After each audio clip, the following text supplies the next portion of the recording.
Ladies and gentlemen, WWE Superstar Shakeup, WWE RAW. We're about to hop into it. We're about to break down the WWE Superstar Shakeup on Monday Night Raw. In no particular order, I'm going to rank the call-ups on the podcast coming up this Thursday, so stay tuned for that. Also, feel free to leave a thumbs up on this video if you're a true blue wrestling fan. So we're going to go down the list. No particular order, like I said. First, The Miz. Look, I thought that The Miz should have stayed on SmackDown. It's just my opinion. I don't think that there was a need to move him to Monday Night Raw, even though he was caught up with Shane McMahon. The last time they moved The Miz to Monday Night Raw, The Miz was on the cusp of a world title shot. Then he went to Raw and he went down to absolutely nothing. I don't see that happening this time around. I think The Miz goes down to absolutely nothing this time around. Maybe he can work his way into the main event scene, but I really thought that he was destined for the main event scene after he got done with Shane McMahon. You know, Kofi Kingston, I don't know how long this title run is going to last. I think Daniel Bryan gets another run eventually, and I thought that The Miz versus Daniel Bryan was the natural course of action, the next feud up. But we'll see how it goes for The Miz on Monday Night Raw going forward. Next up, the Viking Experience. Oh my God. Ivar and Eric, the artists formerly known as the War Raiders. What are they doing, man? This is a definite thumbs down. They shouldn't have left NXT. That's just my opinion. But when the music hit, I was like, oh, wait a minute. Wait, what? Oh, okay. Let's go. The Viking Experience? Wait, what? And it's like they are, I don't want to say they're dead on arrival, but it feels like they are done. And they've only wrestled in one match. Like, why upset the apple cart, excuse me. You got a good name going. The War Raiders, it took us enough time to get used to that, but we got used to it. We gave it a chance. And you got the crowd chanting, war, war, war. The guys are over and you change it to the Viking Experience? How dumb can you be? My goodness. You got a good thing going. I don't like the call up. I don't have high hopes for it, but we'll see. I'll give it a chance. Cedric Alexander. He's back on Monday Night Raw. He didn't work out well. Neither did all of the cruiserweights work out well on Monday Night Raw the first time around.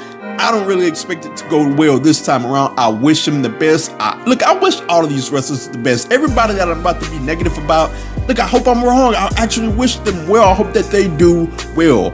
Moving on, the Usos. I called for them to be called up from SmackDown in my podcast last week, I think it was. And for the simple reason that they've done it all on SmackDown. They are the AJ Styles version of SmackDown. They are the tag team version of AJ Styles on SmackDown.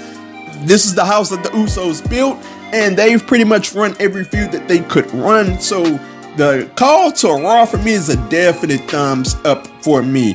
Rey Mysterio going to Monday Night Raw, it's kind of like a thumbs in the middle because I see no real change for Rey Mysterio. I think he's going to serve the spot that he was serving before, putting people over, wrestling in really good matches, but putting people over.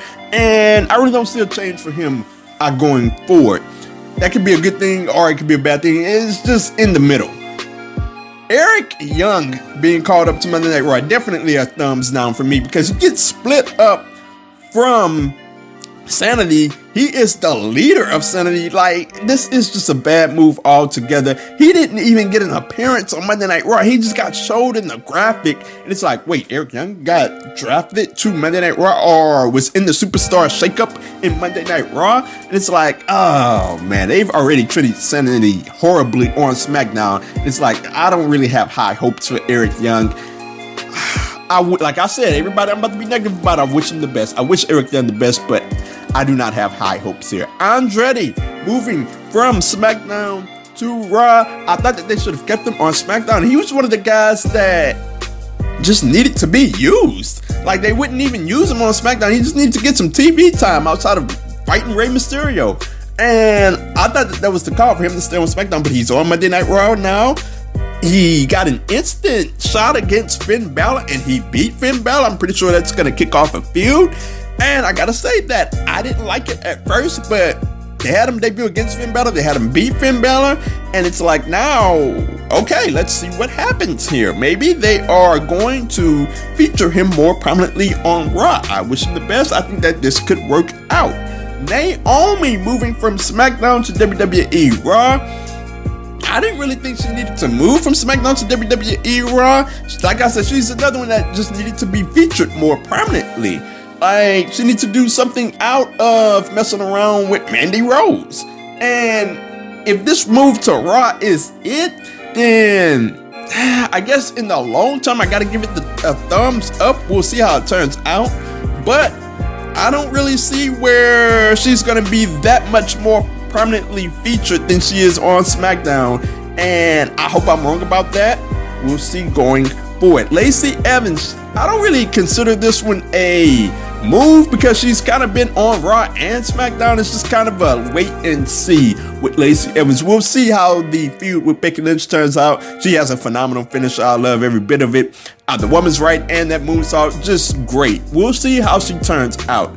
Ricochet and Aleister Black. This one is a definite thumbs down, just based on the fact that they kept them together. Like, one of these guys had to go to SmackDown, one of these guys had to go to Raw. I called for that in my podcast last week. And they both stayed on Monday Night Raw, and it's like, oh, they're going to keep them together as a tag team long term. These guys should not be a tag team. Like I've been saying for months now, I do not hate them as a tag team, but I love them more as single stars. They are guys that are ready to break out right now. And the longer you keep them together as a tag team, the longer they cannot break out as single stars. So moving on to EC3. He's on Monday Night Raw, and this is a definite thumbs down because they've been treating him like crap on Monday Night Raw since the beginning. The guy comes up in a Superstar Shakeup, and his first opponent is Braun Strowman, and Braun Strowman just wastes the guy. And like, what are we doing, EC3? Why is he even on Monday Night Raw? Why did they even call up? They didn't even have a plan for the guy upon debut. They have done nothing with the guy but burying him, and I hope he goes back to Impact Wrestling. That's just my hope. Moving on to Lars Sullivan. He is on Monday Night Raw, and it always felt like Lars Sullivan was going to be on Monday Night Raw regardless. So here it is. I don't know much yet about what they're going to do with Lars Sullivan. They've had him look really strong. He's knocked off a few legends, Kurt Angle, Rey Mysterio. He's beat them down. You know, they have him kind of doing the angle to where he's just coming out and beating down people. Right now, they're taking it slow with them. I'm interested to see where they go with him going forward. AJ Styles, definite thumbs up. From SmackDown to Monday Night Raw, you heard me reference it earlier. AJ Styles, look, it was the house that AJ Styles built on SmackDown, and he had nothing else left to do on SmackDown. He was starting to become, I don't want to say boring, but he was just wearing thin because he had wrestled everybody. There's nothing exciting left for AJ Styles, and the move to Monday Night Raw is a great one, because I now have confidence that they're going to use AJ Styles prominently on Raw. Like a few years back, if AJ Styles would have moved to Monday Night Raw, I would have been pulling out my hair, because I would have thought that AJ Styles would have just been a mid-carder, and they just would have not seen the excellence of AJ Styles on a Monday Night Raw that they would have seen on SmackDown. But I'm very confident they'll use them right, and I'm called for AJ Styles Rollins at SummerSlam last night, and I think that's exactly where they're gonna go. I cannot wait to see how it all turns out. He was great in the tag match. He tagged with Rollins, he tagged with Roman, and they did a great job. I think we're on the way to AJ Rollins at SummerSlam. So let me know your thoughts on the SmackDown, on the Superstar Shakeup call-ups, and whether that's in the YouTube comments or on Twitter at 2SweetWrestlingPod or at 2SweetPod, or at OMG Corey B. Let me know your thoughts.